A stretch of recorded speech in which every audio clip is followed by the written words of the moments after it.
Bonjour à toutes et à tous, bienvenue dans l'École du Futur, très contente de vous retrouver. Au programme, aujourd'hui, on va commencer par notre focus, on va reprendre le visionnage de votre série préférée, La Famille Tout Écran, lancée, vous le savez, par notre partenaire, le Clémy.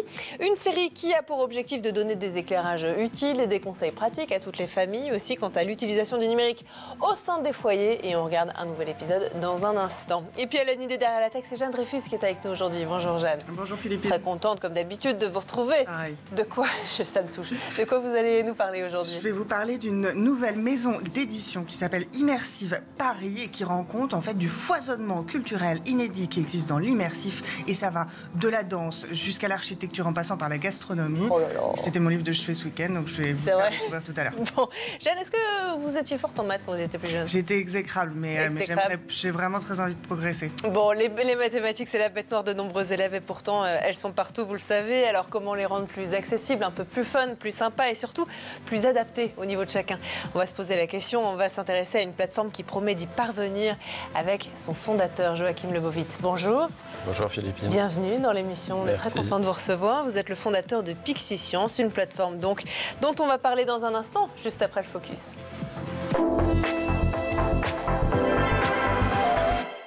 D'abord, donc, pour sensibiliser les enfants et les parents à l'utilisation du numérique au sein de la famille, notre partenaire, le Clémy, a lancé sa série La Famille Tout Écran, dont on est convié tout de suite un nouvel épisode. Juliette, je suis trop contente qu'on révise ton code de la route ensemble. Allez, je lance le questionnaire. Code de la route des arnaques du web? Non mais qu'est-ce que c'est que ce traquenard? La banque a appelé ce matin. Ils ont eu des tentatives de piratage sur notre compte pour retirer de l'argent. Ça me dit rien du tout. C'est ce qu'on appelle le phishing. Allez. Question 1. Je reçois un mail de l'étranger m'annonçant que je suis la riche héritière d'une mine de diamants. Que dois-je faire? 1. Je fonce acheter une nouvelle voiture. 2. Je fonce acheter une nouvelle voiture, une villa de luxe et 10 000 euros de billets d'avion. 3. C'est une arnaque, je ne réponds pas. Réponse 3. Bien. Question 2. Je reçois un mail de la société d'électricité me demandant de cliquer sur un lien pour me faire un remboursement. Que dois-je faire? 1. Je clique parce que je ne veux pas qu'on me coupe le courant. 2. Je clique et ensuite j'appelle la société. 3. Je ne clique sur rien. Réponse 2. Je vais quand même pas leur laisser de l'argent et... Mince. Et bah voilà, mauvaise réponse. On ne clique jamais sur un lien de ce genre. Ok, j'ai compris la leçon. Par contre, ça va quand même pas se faire les 23 questions là. Ah bah on n'a pas travaillé pour rien. Allez. Quelques conseils pour débusquer des mails frauduleux. Faites bien attention avant de cliquer sur un lien. On ne doit jamais donner son mot de passe. L'adresse mail doit être vérifiée. Si elle est fantaisiste, passez votre chemin. Les messages ne doivent pas comporter de fautes d'orthographe. Et n'hésitez pas à signaler ces messages et à les mettre dans vos indésirables. Regarde bien devant toi, clignotant, rétro, tu trompes. Ma chérie, on vient de se faire prélever 5 fois 2000 euros sur notre compte. Oh, fonce, il faut faire opposition à la banque. Ah bah non. Allez, autre chose, maintenant on va parler des mathématiques. Est-ce qu'apprendre justement les maths en 2025, c'est toujours une histoire de cours magistraux, de longues équations griffonnées sur un cahier? On va se poser la question parce que l'intelligence artificielle s'invite dans l'apprentissage et propose aujourd'hui, on en parle régulièrement ici, une approche de plus en plus personnalisée, plus interactive aussi. Mais peut-on vraiment apprendre les mathématiques avec un algorithme? On se pose la question tout de suite avec notre invité dans la première partie du talk. Et notre invité aujourd'hui, Joachim Lebovitz, fondateur de Pixie Science. Alors Joachim, vous êtes à la fois enseignant-chercheur, mathématicien aussi, et vous êtes donc le fondateur de cette plateforme Pixie Science dont vous allez nous parler dans un instant. D'abord, ce que je voulais savoir, c'est à quel moment vous vous êtes dit en tant qu'enseignant, chercheur, mathématicien, qu'il fallait créer une plateforme comme la vôtre. Quel problème précis vous vouliez résoudre ? En fait, alors j'enseigne effectivement dans une université parisienne et aussi dans une université américaine. Et cette plateforme, en fait, est née d'une frustration en tant qu'enseignant que j'ai éprouvée, aussi bien dans l'université américaine que dans l'université française, qui était que on ne peut pas s'occuper de tout le monde. En tout cas, on ne peut pas s'occuper convenablement de tout le monde. Les niveaux sont beaucoup trop hétérogènes maintenant. Donc, ça laisse deux possibilités. Ou bien on s'épuise à essayer, ou bien on abandonne. ou bien on se dit il y a une autre voie, et voilà, ça a plutôt été ce que j'ai pensé faire. Le fond de l'histoire, c'est que donc, les étudiants américains me demandaient des exercices, beaucoup d'exercices, encore des exercices, qu'il fallait que je tape, qu'il fallait que je corrige. C'est très long, c'est très ingrat, assez inintéressant. Ouais. Et donc, quand on fait un travail un peu abrutissant, on rêve que d'une chose, c'est qu'il y ait une machine qui fasse ce travail à notre place. Et c'est comme ça que j'ai commencé à faire mes premiers scripts. Et puis, au bout d'un moment, je me suis dit, autant en faire une plateforme. Voilà. Vous étiez à l'aise sur le fait de coder une application? Pas du tout, pas du pas tout. trop votre J'étais truc. complètement nul. Et pour vous dire d'ailleurs, la raison pour laquelle j'ai fait cette plateforme, c'est qu'il y avait un logiciel gratuit qui existait, qui permettait de créer des QCM, des questions à choix multiples et de les corriger. J'ai mis 42 jours à l'installer. Voilà, et j'ai fait ça du matin au soir et du soir au matin. Mais bon, il y a un moment où c'était devenu une lutte entre l'humain et la machine et je voulais pas perdre. Ouais. Voilà. Et donc bon, Vous avez trouvé une solution. je me suis fait aider Ouais. par quelqu'un du forum qui m'a très gentiment aidé. Mais voilà, après ça, je me suis dit, bon, il faut faire un truc plus simple, c'est sûr. Et voilà, et c'est comme ça que Pixie Science est né. Ça s'appelle Pixie Science. Alors, l'apprentissage adaptatif est en plein essor, mais en quoi est-il particulièrement pertinent en mathématiques? Vous nous l'avez dit, il faut accompagner tous les élèves, tous les jeunes et moins jeunes qui apprennent les mathématiques, mais quelle est sa vraie valeur ajoutée à Pixie Science? D'abord, l'apprentissage, oui, bien sûr, mais pour moi, c'est vraiment, on doit marcher sur ses deux jambes. Donc, c'est de l'apprentissage d'un côté, il faut aider ceux qui apprennent, ça, c'est indéniable. Et autant que possible, personnaliser l'apprentissage pour eux. Mais il faut aussi il faut penser à l'autre face, c'est-à-dire les enseignants. Ouais. Et eux aussi, il faut les aider. Et on a le sentiment à Pixie Science que si vous n'aidez que l'un, ou que l'autre, ça ne marchera pas. Si vous aidez les deux en même temps, il y a une chance que ça marche beaucoup, beaucoup mieux. Donc, pour répondre à votre question, comment est-ce qu'on peut aider des gens qui apprennent les mathématiques? D'abord, voilà, on en discutait là tout à l'heure. Il faut bien voir que les mathématiques, c'est quand même une matière un peu particulière. Oui, il y en a partout. Peut-être qu'il y a des endroits où il devrait y en avoir un peu moins. C'est vrai que c'est un outil de sélection, et voilà.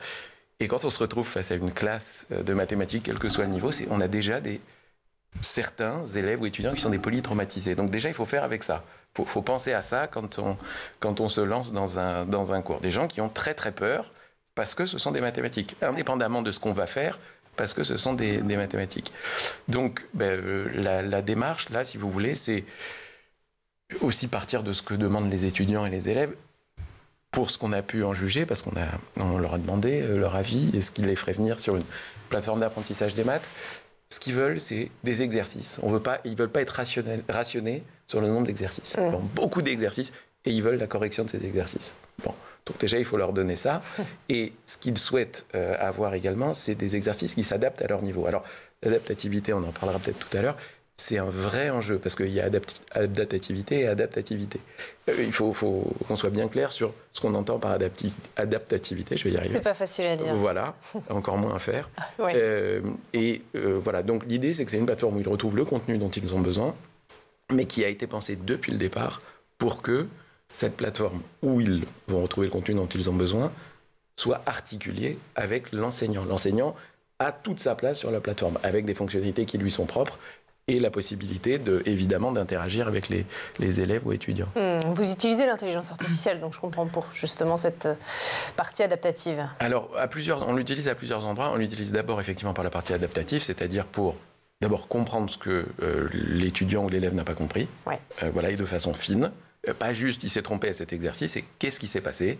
C'est tel théorème qu'il n'a pas compris, c'est tel calcul qu'il n'a pas su mener à bien. Voilà, ça c'est une détection fine, donc pour pousser des exercices qui sont plus en adéquation avec ce qui fait difficulté. Ça c'est la première chose. La deuxième chose, c'est pour les enseignants. Alors, bon, les enseignants, on en parlera après sans doute, mais le principal point de douleur des enseignants, c'est la correction de copies manuscrites. Voilà, quand vous êtes prof, que vous avez 40 copies à corriger toutes les semaines, et je suis gentil quand je dis 40, voilà, à l'université, c'est plutôt des centaines, pour ne pas dire des milliers. Concrètement, voilà, à part un miracle, il n'y a pas grand-chose à espérer. Et donc là, l'idée, c'est qu'on permet à l'enseignant, on lui fournit une aide à la correction de copie. C'est important de bien préciser qu'il s'agit d'une aide, pas de la correction de copie. C'est une aide à la correction. Donc en gros, on récupère la copie qui a été numérisée. Elle est corrigée. Une proposition de correction est proposée à l'enseignant, qu'il le valide ou non, qu'il l'amende ou non en fonction de ce qu'il souhaite faire. Puis une fois qu'il est satisfait, il valide. et c'est envoyé à l'étudiant. Sachant que cette copie, à la base, elle est manuscrite. Elle est tout à fait, elle est manuscrite, donc ça veut dire qu'elle a dû être Et ça, numérisée. c'est une prouesse. Écoutez, oui, on n'est pas peu fiers de ce qu'on a fait. Bah ouais, j'imagine. Non, parce que, c'est ce qu'on voit aussi, c'est que l'intelligence artificielle est de plus en plus utilisée dans l'éducation. Alors parfois un petit peu à toutes les sauces, mais j'imagine que c'est quand même un défi technique de développer cet outil. Oui, absolument. C'est un défi technique. Alors, si on doit rentrer un tout petit peu dans les détails, en fait, il y a deux choses. Quand on veut corriger des copies manuscrites, il y a ce qu'on appelle la phase d'OCR. Donc, on prend la copie numérisée et on doit se retrouver avec un fichier qui contient les caractères. Voilà. Et ça, c'est très difficile quand il s'agit de... Vous prenez une copie de français, d'histoire, avec des mots, avec seulement des mots, c'est assez facile. Aujourd'hui, les OCR sur les textes, ça marche très très bien. Il y a entre 97 et 100% de bonne reconnaissance. D'accord. Donc ça, c'est assez facile. Quand il s'agit des maths et par extension la physique, etc., ça devient beaucoup plus dur parce qu'on a des symboles mathématiques, moches comme tout, qu'on écrit à gauche, à droite, au milieu, on a oublié un truc, on met une flèche, ça devient un enfer très très vite. Donc oui, le défi technique est là. Et puis il y a une deuxième phase qui est la phase de correction. C'est-à-dire, maintenant que j'ai mon contenu, est-ce que c'était bien, est-ce que c'était pas bien, est-ce que le raisonnement est correct, etc., etc. Le vrai défi, il est dans l'OCR. Ouais. Donc la reconnaissance de caractère. Et oui, on a beaucoup travaillé, puis on a aussi utilisé des astuces de profs, parce qu'on est des profs. En général, il faut une vingtaine de copies pour comprendre, pour avoir vu à peu près toutes les bêtises qu'on pouvait faire, et puis pour avoir une idée aussi, au-delà de ça, de ce qui est passé et de ce qui n'est pas passé. Ça veut dire que quand on comprend qu'une notion n'est pas passée, évidemment, on insiste dans la correction de copie pour s'assurer qu'à cet endroit-là... pour avoir une vigilance particulière à cet endroit-là. Comment vous la nourrissez justement, cette intelligence artificielle? Ça, c'est une bonne question. Alors, il se trouve qu'on est déployé déjà à l'université dans laquelle j'enseigne et on a signé une convention d'accès aux données avec cette université, qui est l'université Sorbonne Paris-Nord d'ailleurs. Il n'y a pas de raison de ne pas la citer. Il le mérite amplement. Et donc, on a signé une convention d'accès aux données qui nous donne la possibilité d'entraîner notre IA sur les copies qui sont corrigées là-bas, qu'on aurait évidemment scanné et pour lesquels on aurait obtenu l'accord de l'enseignant au préalable. Évidemment, il est anonymisé, on anonymise des copies, bien sûr, mais disons que ça nous fait un gisement de copies sur lesquelles on peut entraîner. Puis il se trouve que moi aussi, je continue d'enseigner, donc ça fait encore des copies à corriger. J'en suis pas encore sorti, pas complètement. Il y a encore un peu de boulot. Bon, écoutez, Joachim, ce que je vous propose, c'est de continuer à en parler dans un instant, parce qu'on a encore plein de questions à vous poser sur le sujet. J'imagine que nos téléspectateurs aussi s'en posent plein. D'abord, avant de continuer nos échanges, on va faire un petit tour du côté de la planète tech. Images et vidéos, c'est le meilleur d'Internet, c'est toujours le Zap et c'est toujours évidemment l'œil de Jean Martineau.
on est de retour toujours sur le plateau de l'École du Futur et en compagnie de notre invité aujourd'hui, Joachim Lebovitz, fondateur de Pixie Science. Joachim, juste avant de reprendre nos discussions sur les mathématiques, et Dieu sait que j'ai encore plein de questions à vous poser, on va d'abord laisser place à la chronique de Jeanne Dreyfus, qui a une idée derrière la tech.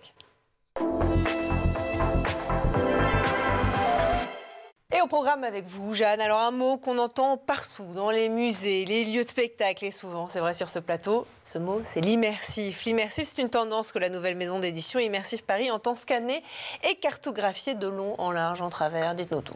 Maison d'édition portée par une figure dont je vous ai déjà parlé sur ce plateau, le réalisateur multiprimé Mathias Chelbourg, français, qui vient de publier une revue dont la première phrase annonce la couleur. Une transition immersive est en marche, Philippe. Une revue doublée d'une collection qui couvre l'ensemble des domaines touchés par ce tsunami de l'immersion. Ça va de la gastronomie, ça c'est le premier ouvrage qui vient de paraître, à la danse en passant par la mode ou l'architecture, ça sont des ouvrages à paraître. Tout y passe. Alors, est-ce qu'il se dégage des particularités de l'immersif qui se retrouvent dans ces différents domaines ? Eh bien, c'est ce qui ressort d'expériences aussi diverses que Éternel Notre-Dame, cette expérience dont on avait parlé, où on voyage à travers l'histoire de la cathédrale, d'un dressing Dolce & Gabbana dans le métavers, ou des écrans 3D sans lunettes philippines qui vont bientôt être disponibles grâce à Asus notamment. Eh bien, c'est ce que l'édito de la revue appelle un nouveau souffle expérientiel. Et ça, ça va amener plein de changements de paradigme. Avec l'immersif, forcément, on hybride la technologie et le réel. Bon, ça, c'est pas nouveau, mais les différences entre métiers d'artiste et métiers d'ingénieur n'ont plus vraiment lieu d'être. Le spectateur devient spectateur, en tout cas acteur des expériences, et ça va demander aussi de réinventer tout un vocabulaire esthétique. On va un peu réinventer le plan, on va réinventer le montage, on va réinventer les scénarios, un peu comme au début du cinéma, finalement. Et alors, est-ce que cette revue, elle dessine les contours d'un secteur culturel à part entière ? Eh bien oui, et c'est pour ça qu'il y a de nombreux professionnels interrogés dans cette revue. Notamment, ça parle d'économie. Par exemple, la dotation de 200 millions d'euros annoncée par Macron dans le cadre de France 2030 pour le VR et l'immersif, afin de développer, je cite le président, une double approche de culture et de souveraineté. Et il se trouve que oui, la France a été parmi les pionniers à créer des espaces dédiés à l'immersif. On pense à MK2, l'espace VR qu'ils avaient créé dès 2016. Mais notre précocité, eh bien, elle est contrebalancée par des investissements sans commune mesure de l'autre côté de l'Atlantique. Notamment, à titre d'exemple, on peut citer la Sphère, le plus grand écran LED du monde, inauguré en 2023. Et là, on est sur des coûts de 2 milliards de dollars de construction.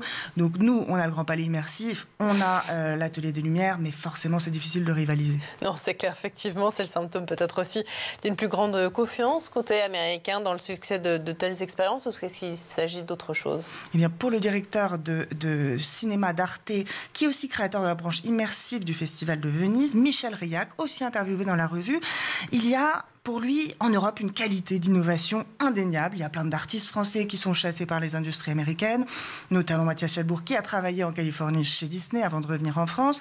Mais là où le système anglo-saxon,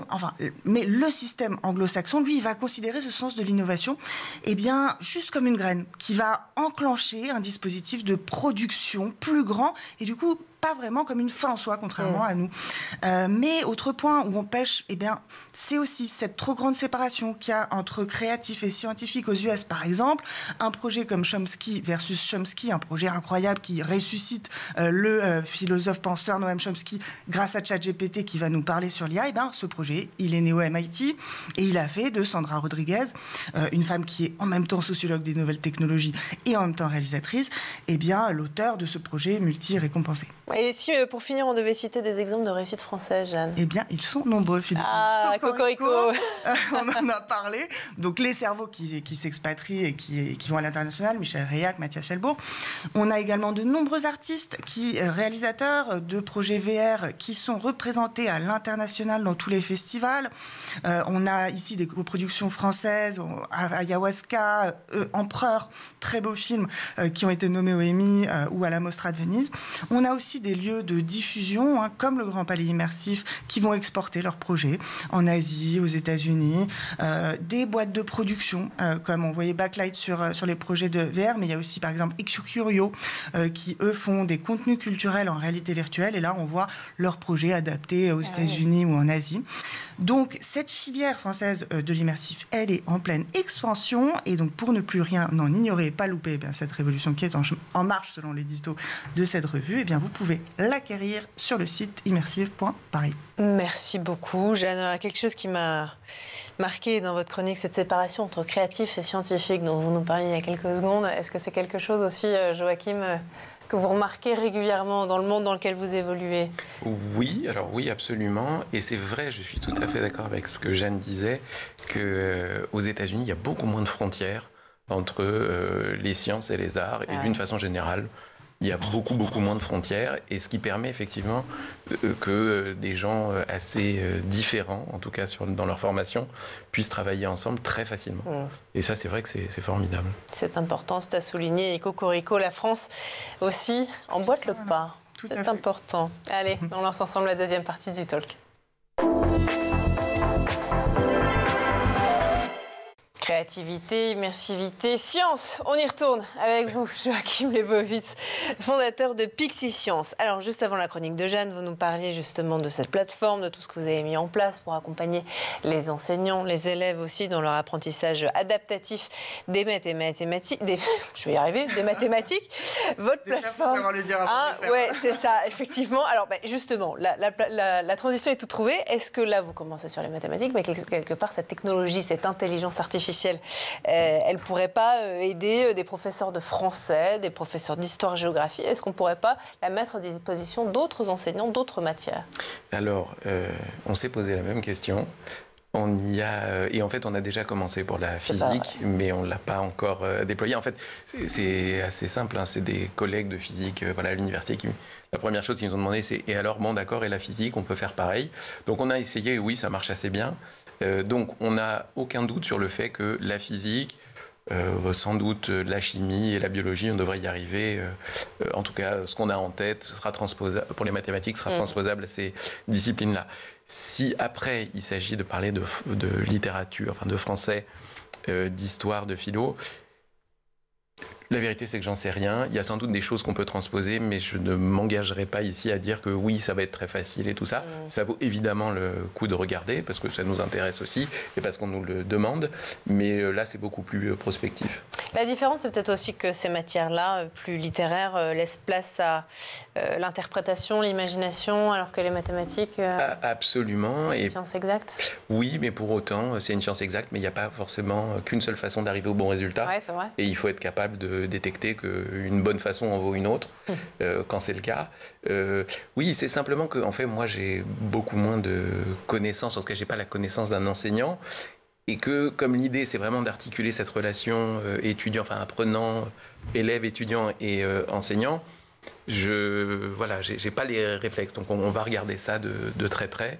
Et puis je reviendrai vous dire ça, regarder. L'invitation est déjà lancée, ça c'est clair.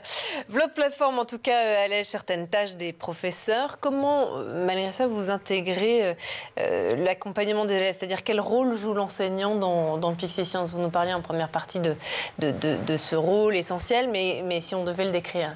Bon, l'enseignant, d'abord, d'une façon générale et indépendamment de cette plateforme, si on pense un apprentissage sans celui qui apprend, ou sans celui qui enseigne, à mon avis, on fait fausse route.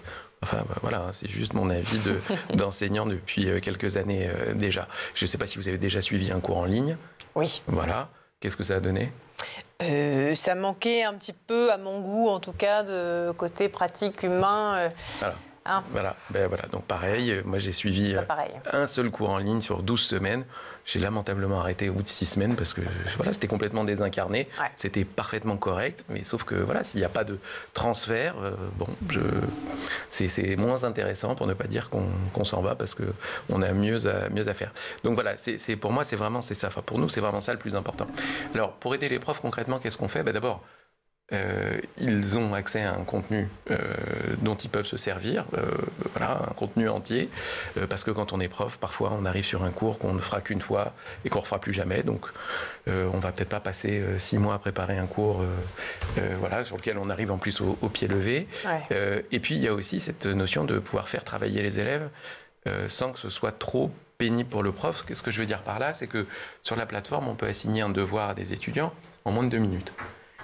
L'intérêt, c'est qu'on fait travailler les étudiants, que c'est la plateforme qui s'occupe de la correction, là pas forcément de copie manuscrite, mais qui s'occupe de la correction, et le prof récupère ce dont il a besoin, c'est-à-dire les notes bien sûr, mais surtout tout ce qui a été des points bloquants pour les étudiants, pour ceux qui ont passé ce devoir, cet examen, etc., etc. Et ça permet de faire des allers-retours beaucoup plus fréquents et nombreux avec les étudiants. Au fond, si on veut faire progresser, c'est pas très compliqué. Si on pouvait mettre un prof derrière chaque élève, ça irait beaucoup plus vite. Si on pouvait faire un contrôle tous les 2 jours, ça irait aussi beaucoup plus vite. On laisserait personne sur le bord du chemin. C'est pas possible. Bon, alors c'est pas possible. On essaye quand même de mettre à disposition des profs des moyens d'accélérer ce processus, on va dire ça comme ça. Donc c'est pas encore la fin de l'enseignant à l'ère. Moi, je pense que ce sera jamais la fin des profs. Et je pense que surtout, il faut... En vérité, sinon, il y a une seule crainte, c'est que aujourd'hui, et il y a plusieurs clients qui nous disent ça, plusieurs établissements qui nous disent ça, on n'a aucun problème à trouver des étudiants, on a des problèmes à trouver des profs de maths.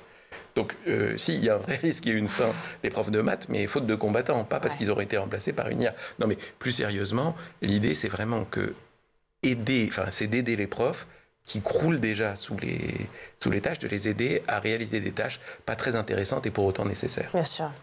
Les professeurs et les écoles ont tout de suite adopté Pixiscience ou est-ce que alors là où on est là où on est déployé, évidemment que ils sont ravis. De toute façon, on ne le fait pas à un endroit où on ne voudrait pas de nous, mais les profs comprennent immédiatement l'intérêt. Puis alors, la promesse de passer 10 fois moins de temps à corriger des copies, je garantis que ça ouvre quasiment toutes les portes. Ouais. Et ces portes, justement, elles sont privées, elles sont publiques? Vous échangez avec le ministère de l'Éducation nationale? Alors, pour l'instant, donc là, le déploiement commercial, ce sera au mois de septembre. Là, on est déployé, des déploiements donc, dans 2 universités, une publique, une privée d'ailleurs. L'idée, c'est de faire les deux. On est œcuménique. On considère qu'il y a... Voilà, c'est fait pour tout le monde, pour qui veut apprendre et qui veut l'utiliser. Et bien sûr qu'on sera ravis d'aider le ministère de l'Éducation nationale dans sa tâche. Vous avez toujours été bon en maths, Joachim? Ah non, moi j'étais pas bon du tout en maths. Non, mais c'est de l'acharnement. Je faisais beaucoup de maths avec mon père et puis c'est aussi des profs extraordinaires. Enfin, là, on parlait tout à l'heure de est-ce qu'on va remplacer les profs. Moi, si j'avais pas eu mes profs de maths, mais jamais de la vie, j'aurais fait des études de maths même.